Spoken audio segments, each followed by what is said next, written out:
Lorsqu'un couple m'appelle pour prendre rendez-vous, souvent une des premières questions qui vient, c'est comment ça se passe une séance de thérapie de couple Imago? Bonjour, je suis Cyrine Ayouni, thérapeute de couple Imago certifiée, et aujourd'hui, je voudrais répondre à cette question pour ceux qui se la posent. En Imago, l'objectif que nous avons, c'est vraiment de rendre nos clients autonomes dans leur manière de dialoguer, c'est-à-dire d'aborder les sujets qu'ils ont besoin d'aborder. Alors ça peut être déjà tous les sujets joyeux, heureux, leurs grands rêves, leurs envies, mais ça peut être aussi des sujets compliqués, des frustrations, des difficultés qu'ils ont. Donc l'objectif, c'est de leur apprendre comment mettre en place une méthodologie efficace pour dialoguer. Et pour que ce soit efficace, il faut d'abord que ce soit sécurisant, comme je vous le disais dans ma vidéo précédente. Et pour garantir cette sécurité, on propose vraiment un dialogue Imago qui se passe d'une manière qui est très structurée.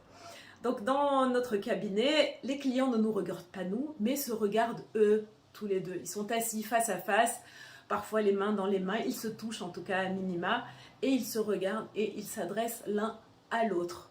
Et je trouve que c'est vraiment une des forces de cette méthode.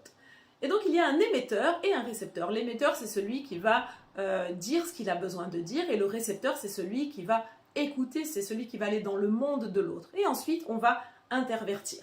Et comme vous pouvez le voir ici, en fait, l'émetteur et le récepteur vont avoir des rôles légèrement différents. Donc l'émetteur, lui, va parler en jeu, il va parler de lui, il ne va pas parler en accusation de l'autre, il va parler de ce qu'il vit lui-même. Il va utiliser ce qu'on appelle le langage de l'abondance, et j'ai fait aussi une vidéo là-dessus, donc je ne m'étendrai pas sur ce sujet pour le moment.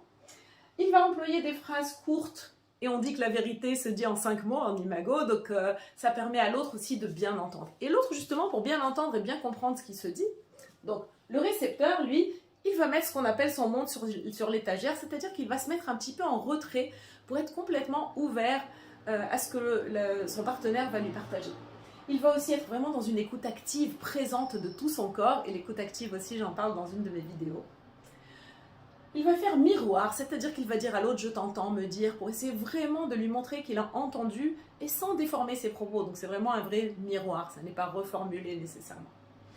Il va vérifier aussi en disant « est-ce que c'est bien cela ?» Et globalement, c'est un peu tout ce que le récepteur va dire.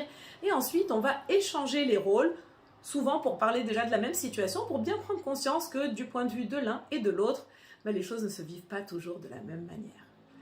Voilà un petit peu comment se passe une séance Imago, et si vous avez besoin d'en savoir plus, n'hésitez pas à me poser des questions ou à me contacter via mes réseaux sociaux ou sur mon adresse email pour en savoir plus.